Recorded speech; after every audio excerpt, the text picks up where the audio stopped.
Bonjour l'élite, nous sommes en novembre 2022 et oui, malheureusement je ne vous retrouve pas pour une vidéo sur la suite du Risitas. Je sais que vous attendez tout ça, je vois vos retours, vous êtes incroyables, merci beaucoup pour tout cet engouement et je suis très content de partager ce plaisir, mais il faut comprendre que ce Risitas il est en train d'être écrit par l'auteur. Donc si je fais trop de vidéos, moi en une vidéo je couvre 5 chapitres et un chapitre c'est 1 ou 2 jours de rédaction de sa part. Donc si je fais trop souvent des vidéos, on va rattraper la suite et à un moment il faudra attendre plusieurs jours. Donc on essaye d'espacer, voilà, pour venir laisser venir le flow et puis c'est un plaisir qui va rester un peu régulier comme ça. Faut pas manger tous les bonbons d'un coup.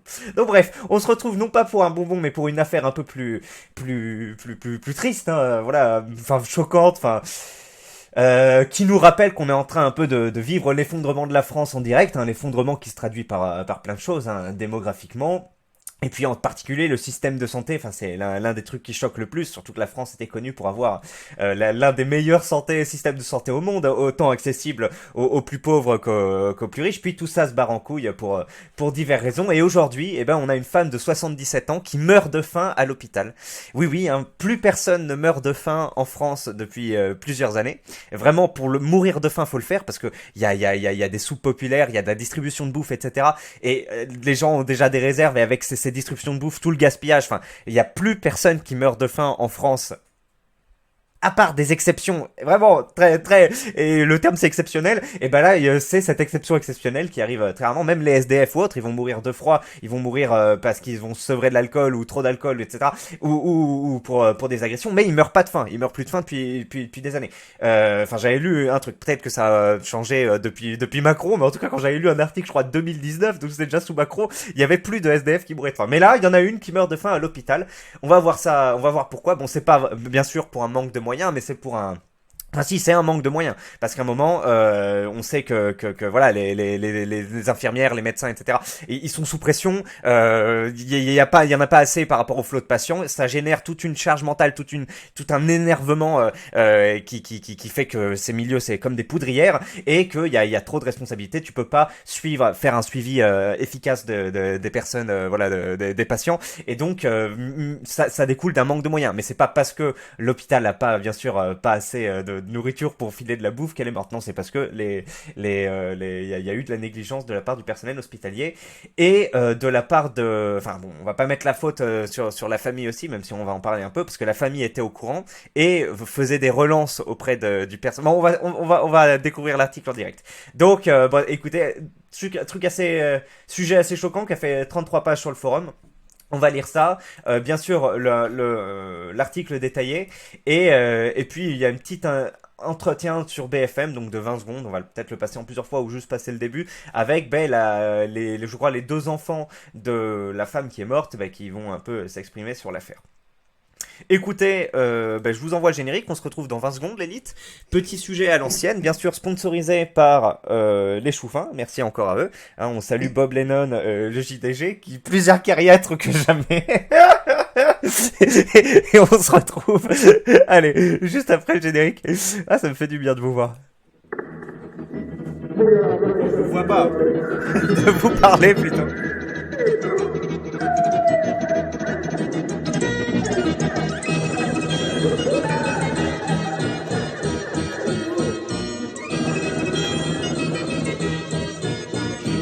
Normaux avec des gens normaux.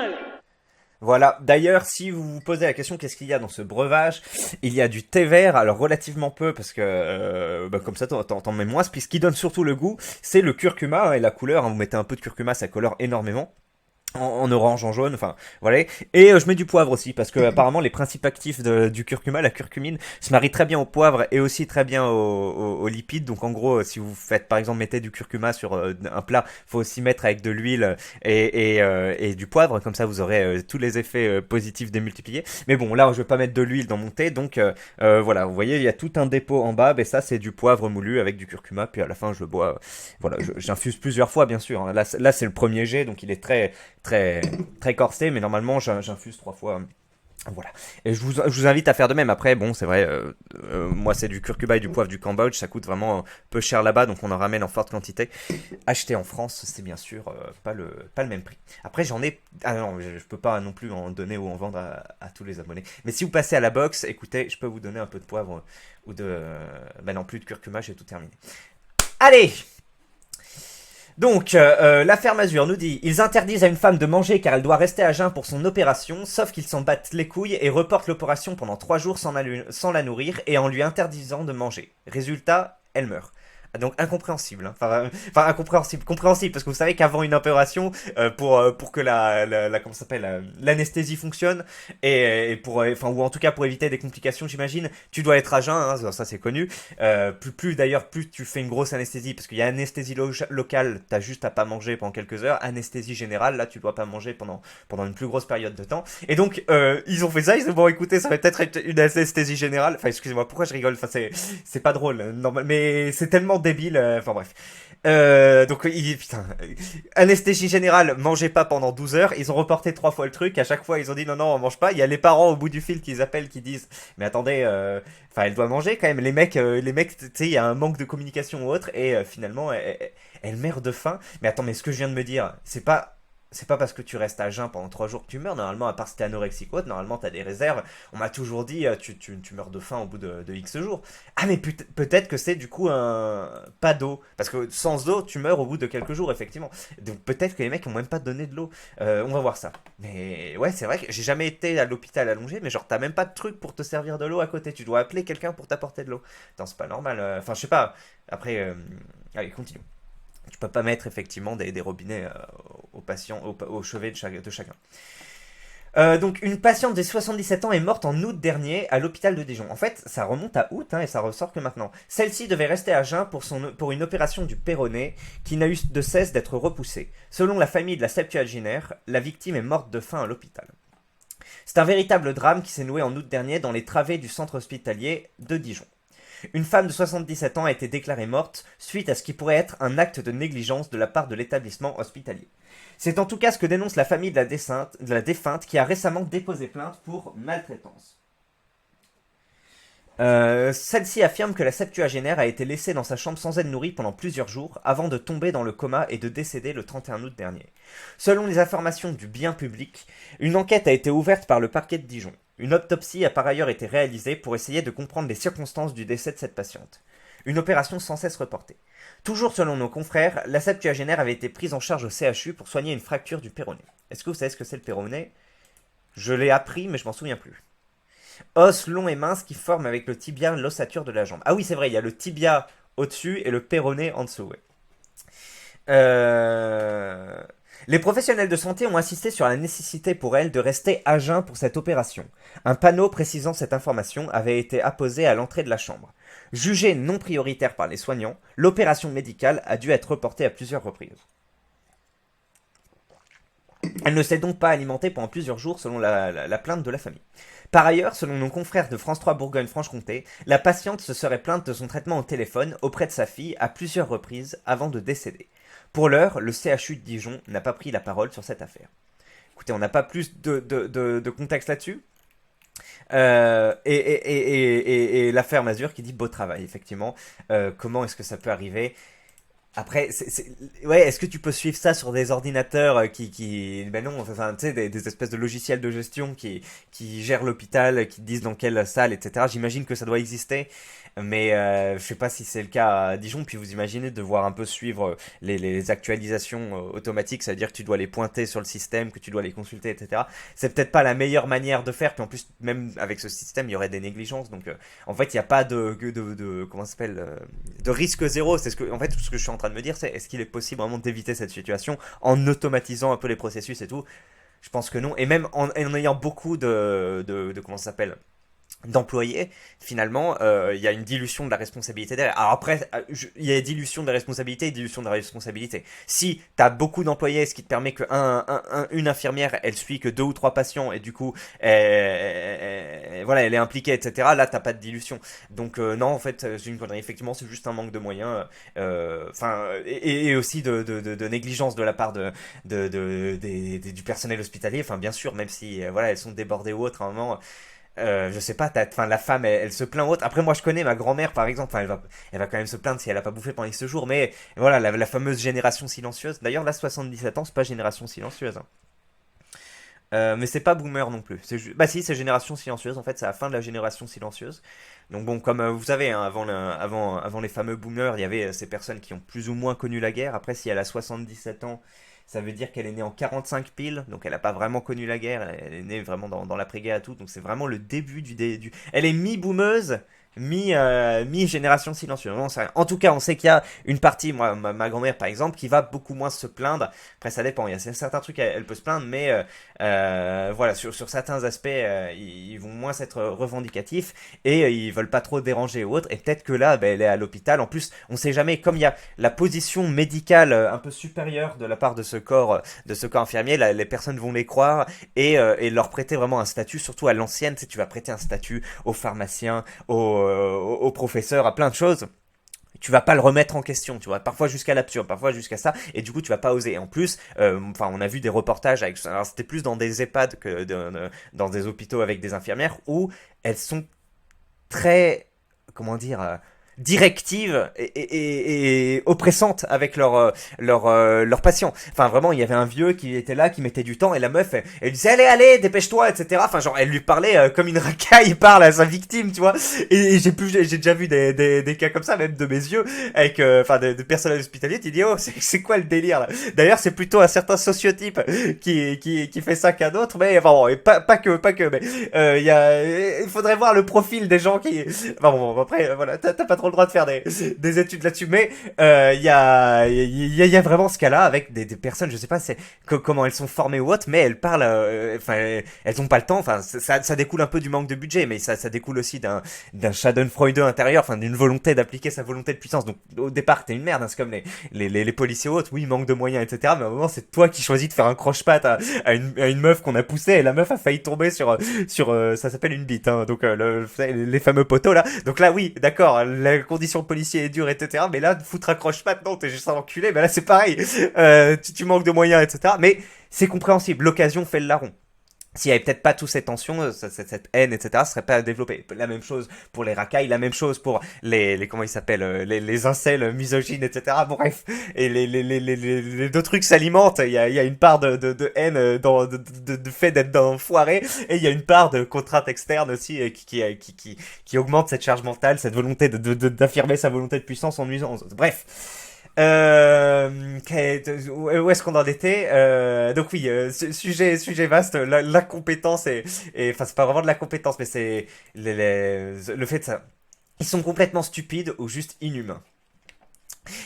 Ludwig nous dit, c'est le meilleur système de santé au monde à condition de ne pas en avoir besoin. Alors ça, c'est une belle phrase. Oui, on peut bon, je sais pas si c'est encore vrai, si c'est encore vrai, mais c'est vraiment un truc qu'on dit des assurances, hein. Moi j'avais des cours où le mec un professeur de droit je crois nous parlait des assurances et il dit les assurances c'est vraiment le top tant qu'on en a pas besoin, tu vois. Mais c'est la même chose, le système de français c'est vraiment génial, puis le jour en fait t'as une merde et tout, tu vois, que d'abord tu dois passer par généraliste. Bon après ils veulent éviter l'errance médicale, mais bon effectivement tu vois que t'as 3 mois de prise en charge. Après une fois qu'il arrive le mec il t'expédie en 3 secondes, il te reçoit en crocs, etc. Tu te dis mais merde. Bon après c'est connu hein, que le système de français s'est effondré depuis une quinzaine d'années, en grande partie dû au financement, mais à une époque il était chouette, hein. Et on rappelle que il représente, enfin oui, ça c'était des données d'il y a quelques années, ça a peut-être changé depuis, il représente que 10% du PIB.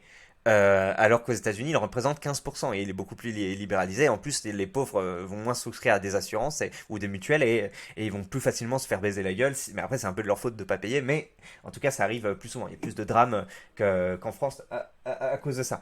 Ça a tendance à changer. Et puis en plus, aux États-Unis, bien sûr, il y a plus d'obèses, il y a peut-être d'attaques à l'arme à feu, etc. Donc c'est normal qu'il y ait plus de problèmes finalement qu'en France, médicaux. Et donc c'est pas que parce que c'est un système différent que le système de santé coûte plus cher aux États-Unis. Il y a aussi le fait qu'ils ont plus de comportements à risque.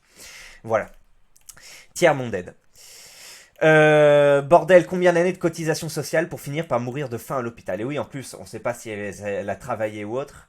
putain, j'en parlais encore hier, on allait aller manger avec des collègues dans un truc où le mec, il prend pas la carte bancaire, il se fait payer que en cash, vous savez, qu'avec des billets et tout. Et je me suis dit, putain, encore un enculé qui cotise que dalle, et à la fin, il va être à la retraite, il va faire, ouais, j'ai que 800 € de retraite, j'ai travaillé toute ma vie, mais espèce de petit bâtard, t'as jamais cotisé, et t'es là en plus, tu sais, c'est le mec qui te met une première baffe, et après, il t'en remet une, et il se fait passer pour la victime, tu sais, ouais, bref, il y a ce genre de truc, hein, beaucoup de boulangers ou autres, ils ont fait ça toute leur vie, ils ont truandé, en sachant qu'ils truandaient, et à la fin, ils se plaignent quand même. Donc bref, y a ce truc-là, mais bon, on sait pas comment cette personne, peut-être qu'elle s'est vraiment impliquée dans le système social et tout, et voilà. Oui, mais en France, l'hôpital est gratuit, bordel, ce pays du tiers-monde. Allez, on va à la page 8. Moi, la non-réaction de la famille me choque encore plus que la défaillance de l'hôpital en vrai. Ta mère a une opération et tu restes sans nouvelles pendant plusieurs jours. En fait, il restait un peu connecté au téléphone, mais l'hôpital apparemment voulait pas de visite. Il restreignait beaucoup les visites et à un moment, tu peux pas trop contourner cette chose. Donc on va voir un peu plus de détails derrière. Mais c'est un peu compliqué. Tu dis ouais, pas de visite, etc. Mais à un moment, quand t'as ta mère, normalement à l'hôpital, voilà, tu appelles 1 ou 2 fois par jour, tu vois avec elle. Et puis si elle te dit ça fait 2 jours que j'ai pas bouffé, là normalement, voilà, il y a plus de, enfin, il y a plus de, tu sais, à un moment le respect il doit s'éteindre. À un moment, c'est juste du bon sens qui doit arriver. Le bon sens. Voilà, tu démarres ta voiture, tu vas les voir, tu vois, oh, elle a pas mangé, etc. C'est pas normal. Et en fait, parfois, le fait de gueuler ou autre avec des gens qui sont supposés avoir une autorité ou autre peut débloquer la situation. Et alors moi ça me choque parce que j'ai été plus ou moins élevé dans un sens où en mode bah, si tu dois pas gueuler, tu dois pas demander des trucs un peu comme ça. Tu sais, genre, tu fais un peu ce que les gens te disent et, enfin, vous voyez, tu dois pas contester. Mais ça fait plusieurs fois que je suis assez choqué. Il y a une personne me dire non, ça va pas être possible, etc. Et moi, je fais, mais attends, on peut pas faire ça, etc. De manière un peu vindicative. Et le mec fait, ah bah si. Et je me dis, mais et même moi, quand je travaillais à Auchan, c'est vrai, parfois, je disais un non, etc.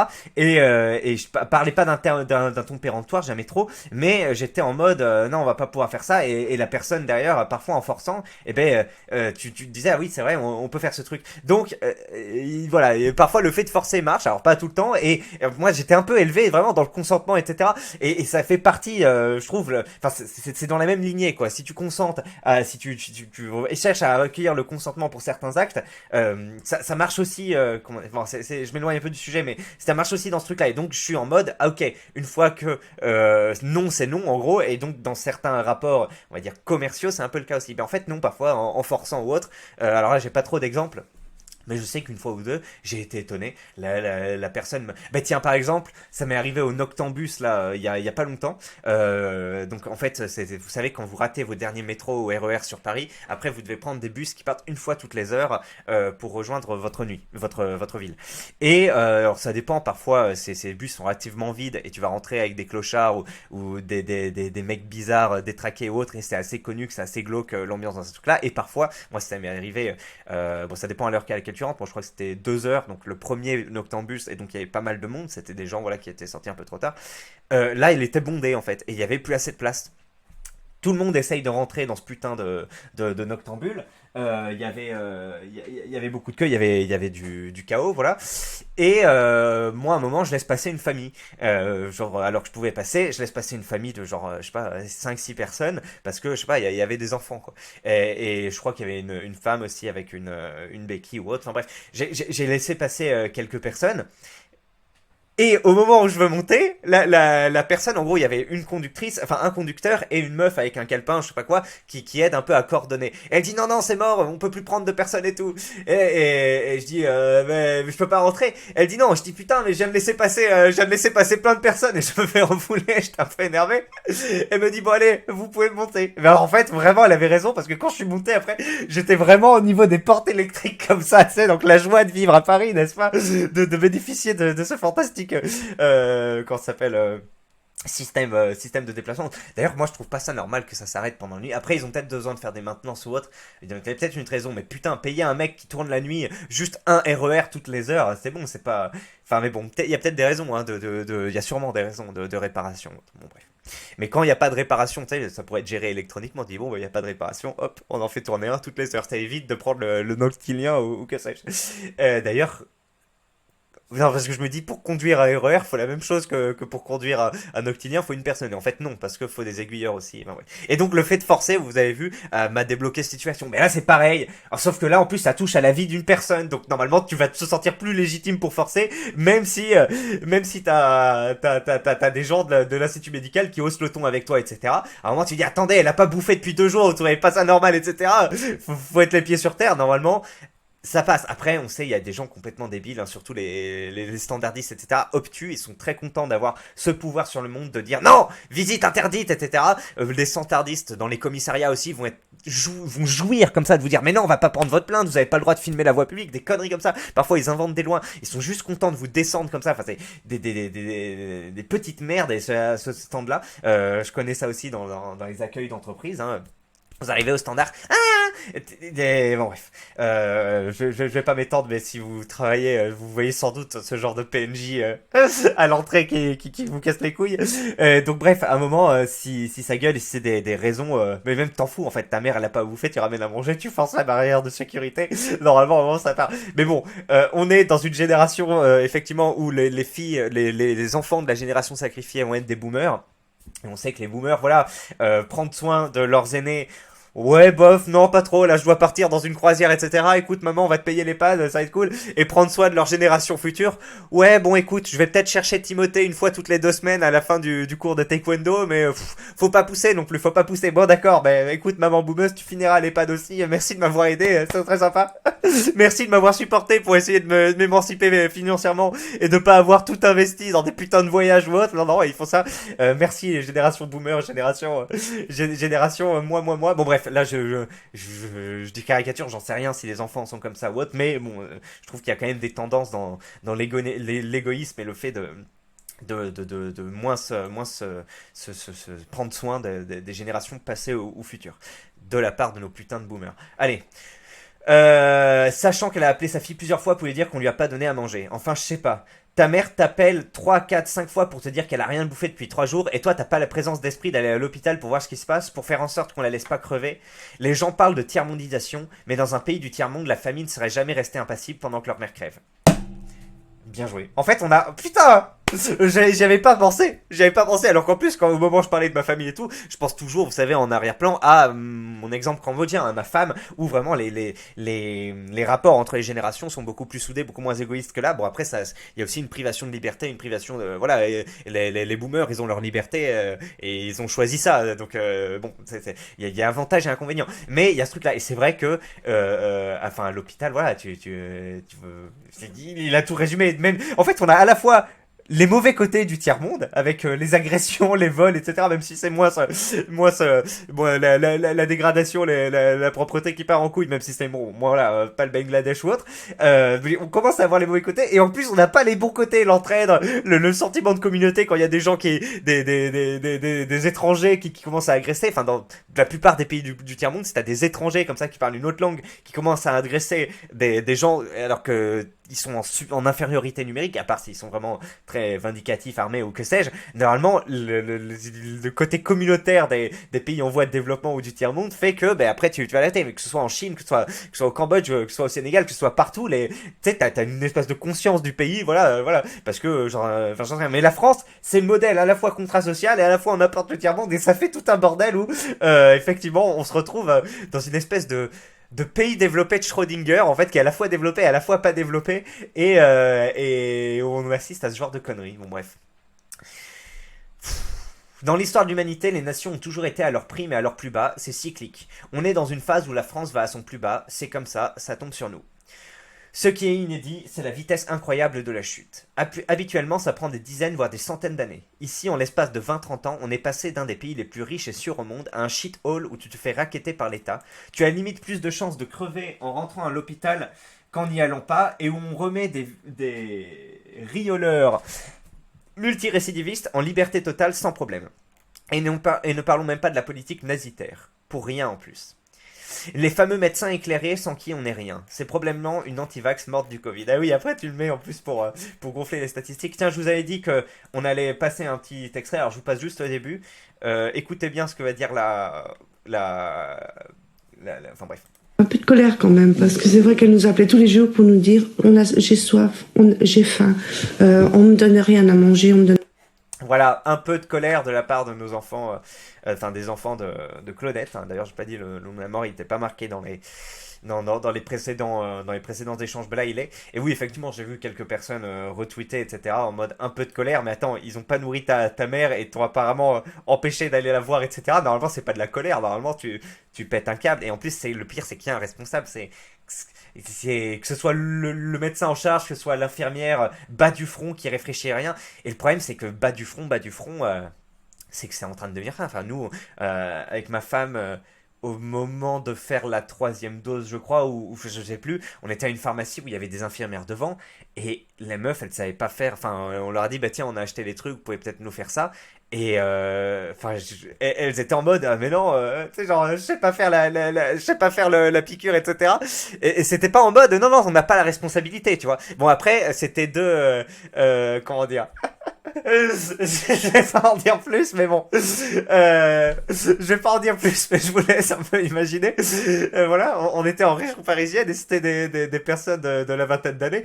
Et donc c'était des infirmières et elles étaient pas en train de se poser le don. Est-ce qu'on a le droit ou pas de faire cette piqûre? En gros, on avait... ah non, c'était pas un vaccin. Oui, c'était pas les troisièmes doses qu'on avait achetées parce que ça, on allait les faire préparer des pharmaciens. Mais c'était un truc du genre le rappel des tétanos ou je sais pas quoi. Et les meufs, elles étaient pas en train de se poser la question est-ce qu'on a droit ou pas de le faire. Elles étaient en mode mais tu sais, je sais pas le faire ou autre. Et ça a un peu choqué ma femme parce que son frère est infirmier, tu vois. Et bon voilà, faire une piqûre ou autre, bah, n'importe quel infirmier, tu sais, c'est son taf et tout. Et là, les meufs, elles étaient infirmières et elles bégayaient, elles savaient pas le faire. Alors, elles avaient pas dans la vingtaine d'années non plus. Elles avaient, voilà, mon âge, 24, 25 ans. Donc on était très étonnés et bon voilà au niveau de l'expression orale, hein, de la maîtrise du français, etc. Tu disais mais attends j'ai l'impression enfin là il y a encore un mec qui a parlé de One Piece au bac, il a eu 14 au bac de philosophie alors qu'il écrit vraiment mais comme un CM2, enfin même pas, enfin comme un, tu sais il écrit à l'oral comme les personnes issues de l'immigration, enfin descendantes d'immigration avec tu sais pas de queue, enfin pas, tu sais le mot queue n'existe plus à l'oral, genre au lieu de dire est-ce que tu trouves que tu as fait de la merde? Genre, tu vas dire, tu trouves que tu as fait de la merde, tu vois. Mais le mec, il écrit comme ça à l'écrit. Ben voilà, les personnes s'exprimaient un peu comme ça. Et je pense que il découle effectivement, bien sûr, de tout l'abaissement du niveau de langage et du reste, vers un abaissement aussi du fait de se projeter sur certaines décisions, sur certaines interrogations, etc. Enfin, il y a bref, une baissée de la compétence en général. Et ça fait qu'il y a des personnes, elles vont pouvoir dire, non, non, ben elle a pas mangé, on reporte, etc. Elles vont pas chercher plus loin. C'est une médiocrité ambiante, en fait, qui se retranscrit dans le langage et qui existe aussi bah, dans la compétence, dans l'accompagnement au quotidien et qui se traduit après par ce type de mort. Voilà. Et après, cette médiocrité est multifactorielle, mais bon, voilà, il y a un manque de moyens, c'est clair, qui est sans doute la cause principale, mais il y a d'autres choses aussi. Cette histoire m'a brisé. J'ai rarement eu aussi honte d'être français. Ce dysfonctionnement est digne d'un des pires trous à merde. Et j'imagine sans aucun mal des infirmiers épuisés au SMIC après 12 heures de ronde ignorer cette vieille dame ou des brancardiers intérimaires dédaigneux. Voilà. Les brancardiers, c'est connu, hein, en plus, intérimaire, enfin là, il nous a fait des trucs. Des mecs, il y a des gens qui marchent en train de se chier dessus à côté d'eux. Les mecs qui sont sur la téléphone, ils en ont rien à foutre. Pareil, là encore, c'est un certain profil particulièrement peu réputé sur son empathie, en particulier de la part d'ethnies qui ne sont pas de la sienne, hein. Après, il y a un peu plus d'empathie de la part de leur de leur co-ethnie, je sais pas comment dire ça, mais bref, c'est vrai que brancardier, c'est encore pire dans mon imaginaire que infirmier ou même être soignant en EHPAD, je sais pas, c'est aussi un truc. Mais les mecs qui ont le moins d'empathie et qui peuvent provoquer des drames alors qu'ils sont à des endroits un peu clés, les brancardiers se figurent en bonne place. Bref, joli message qui résume bien la chose. Allez, on va à la page 13, puis on va bientôt finir, ouais, 28 minutes. On n'oublie pas d'applaudir les soignants à 20 heures les golems. Ouais. Ah ouais. On fait beaucoup d'amalgames facilement entre ouais, le personnel soignant c'est extraordinaire et tout. Attendez, le personnel soignant ça va de tout à tout. Hein. Ça va des cardiologues qui vont prendre 4 rendez-vous par jour, qui vont partir 3 fois par an en vacances, dont une fois en croisière ou que sais-je, et qui prennent relativement peu de patients mais qui gagnent quand même bien leur vie. Et ils sont un peu fautifs du fait que bah, t'as autant de mal à prendre des rendez-vous, etc. Et qui en tout cas se mettent bien. À l'infirmière qui est dépassée et mais qui a aussi une espèce de Schadenfreude en elle qu'elle veut exprimer et qui traite mal des gens sans raison quand bien même on comprend qu'elle est sous pression, etc. Au brancardet qui en a rien à foutre. Enfin voilà, on a tendance à amalgamer le personnel soignant, mais attendez, c'est quand même une grande famille. Avec des situations sociales et voilà, complètement différentes. N'importe qui a été ou qui connaît quelqu'un qui a été à l'hôpital ces dernières années sait qu'il se passe un truc bizarre. Tout part à la dérive, on s'occupe très mal de toi et de ceux qui t'accompagnent. Tu n'es qu'un chiffre, un paperasse en plus. Ça vient aussi des réformes où on veut les rentabiliser et tout. On le sait, hein, et ça fait des années qu'ils sont en grève, qu'ils gueulent, etc. pour éviter cette situation. Et qu'on vote, moi j'ai jamais voté Macron, Dieu m'en préserve, excusez-moi, je ne crois pas en Dieu, mais le truc me sort comme ça naturellement, Dieu m'en préserve de voter Macron si je fais ça un jour, bordel de merde. Mais, vous voyez, on le sait le truc, on le voit venir depuis 2017, enfin, et même avant, enfin, voilà, mais on fait rien, mais en même temps, qu'est-ce qu'on peut faire? Qu'est-ce qu'on peut faire avec toute cette putain... La faute originelle revient à De Gaulle qui a pas fusillé ce qui devait l'être. Je pense que c'est ça. J'ai découvert ça récemment. Et je me dis, putain, mais c'est vrai. Si De Gaulle avait buté tous les bourgeois collaborationnistes à l'époque, en fait, on aurait toute cette classe sociale qui serait pas émergée, qui serait pas autant qui aurait pas autant tendu son cul aux Américains, à l'Union Européenne, etc. Et, finalement, on vivrait sans doute beaucoup moins de drames sociaux là-dessus, etc. Bon, après, De Gaulle est plein de faces noires aussi, plein de sombres. Mais je me suis dit, putain, c'est de sa faute, en fait, c'est de sa faute. Mais après, comme dit Pierre-Yves Rougeron, est-ce qu'on peut en vouloir à un homme de pas avoir fusillé ses concitoyens? Voilà, faut s'arrêter. Mais je pense que la faute originelle est là. La faute originelle est à cet endroit. Si vraiment le plus gros dénominateur commun, le plus grand ancêtre commun avant que ça se barre en couille, c'est ce truc. Ne pas avoir fusillé la bourgeoisie collaborationniste. Voilà. 200 000 morts. Il en fallait 200 000. Et regardez, 200 000 personnes. Comment ça a foutu le pays? 60 millions de personnes dans la merde. Voilà. Quand j'ai débarqué aux urgences pour une appendicite avec examen à l'appui, comme quoi c'était une urgence, la nana de l'accueil voulait pas me laisser passer. Il a limite fallu que je mendie pour avoir une place. Oui, c'est ça. Et en plus, au début, elle te laisse pas passer. Et après, quand t'argumentes que tu fais, elle te laisse passer. Donc c'est une espèce de faux rejet, là, ce que je vous parlais avant, enfin, tu dis, mais attends, c'est pas normal. Normalement, c'est des lignes claires, enfin, tu vois. Et en plus, tu dois être efficace, c'est la santé, etc. Fallait dire que t'étais immigré clandestin, tu serais passé devant tout le monde. No fake, il y a une famille nombreuse avec un gamin qui hurlait, qui m'est passé devant, alors qu'au final, le gamin avait que dalle, c'était juste de la comédie. Ouais, ça arrive assez souvent, ça. En France, pour obtenir ce que tu veux des services publics, faut soit pleurer, soit hurler. No fake, tu vas voir une assistante sociale et tu pleures, elle va te filer des aides, tout, et genre du fric, même si t'es un homme célibataire. Pareil avec les référents RSA, tu chiales un bon coup en disant que tu vas te suicider si on te coule le RSA, ils vont te foutre la paix. Ça marche aussi pour passer devant tout le monde, pour avoir logement social et plein de trucs, c'est vrai. Et en vrai, tu te dis, mais attends, les mecs qui bloquent la route et tout, ils ont des choses, pourquoi moi aussi je vais pas basculer dans la violence? Oui, mais toi, merci Jean Masturbin, mais tu pèses 60 kilos, ta violence, elle va pas faire peur à grand monde, etc. Ben d'accord, ben un moment, sauf que le mec, quand il a plus grand chose à perdre, attention justement au débordement de ce qui pourrait arriver, hein, parce que ça peut être... voilà, hein, mass shooting dans les écoles, etc. Ça dérive un peu de ce genre je pense, de ce genre de choses. Bon, je dois conclure la vidéo, mais qu'est-ce qui me vient à l'esprit? Oui, ma femme a été à l'hôpital pour des problèmes, et c'est vrai déjà, ça a pris vachement de temps aux urgences. Finalement, on est allé aux urgences, enfin, les meufs qui accouchent, je sais plus si je vous avais dit en vidéo, les meufs qui accouchent, parce que c'est le système, voilà, ça concernait, on va dire, cette partie du corps. Elles ont pas réussi à capter que c'était de l'endométriose, quoi. Alors qu'elles avaient des scanners et tout, elles ont fait un faux diagnostic alors que ça a pris des plombes. Et enfin derrière, on a quand même dû re-aller chez une gynéco qui nous a orienté vers un laboratoire d'analyse médicale avec un scanner. Et c'est le laboratoire d'analyse médicale qui nous a donné le diagnostic avec après voilà ce qu'il faut prendre, etc. Alors qu'au final, l'hôpital au début nous a pas donné ça. Alors que, comme moi, comme vous, enfin, je sais pas, mais je suis un kikou service public. Voilà, j'ai beau taper un peu sur les fonctionnaires parfois. Moi, ce qu'il faut, c'est un service public fort, etc. Et là, on était plus ou moins dans des bonnes circonstances, et même avec ces bonnes circonstances, bon, bah, le service public est un peu failli. Donc bon, voilà, il y a tout est un peu à mettre en perspective. Après, on sait jamais ce que c'est des diagnostics autres, mais bon, une meuf vient de voir, elle a mal au moment de ses règles, elle avait très très mal, hein, enfin bref, limite de l'évanouissement, très très mal, et tu penses pas endométriose, et tu vas pas, enfin là je parle de l'hôpital, alors que t'es spécialisé là-dedans, enfin je sais pas, mais même moi, première chose que j'entends quand il y a quelqu'un qui a mal aux règles, bah, endométriose, et tu regardes, enfin les tissus autres, enfin bon, ça je dis ça sans rien m'y connaître, mais au final c'est ce qui s'est passé. Enfin bon, assez étonné, choqué, déçu. Après, voilà. Mon frangin avait eu une grosse maladie quand il était enfant. Le soleil le brûlait, forte fièvre, à moitié délirant et en boule dans son lit. Ma mère a eu le bon réflexe et tout de suite l'a pris pour l'amener à l'hôpital. Bon, après, ça sauve des gens aussi, hein. On va arrêter de déconner. On tape sur l'hôpital, parfois ça sauve. À quelques heures près, les gens seraient morts.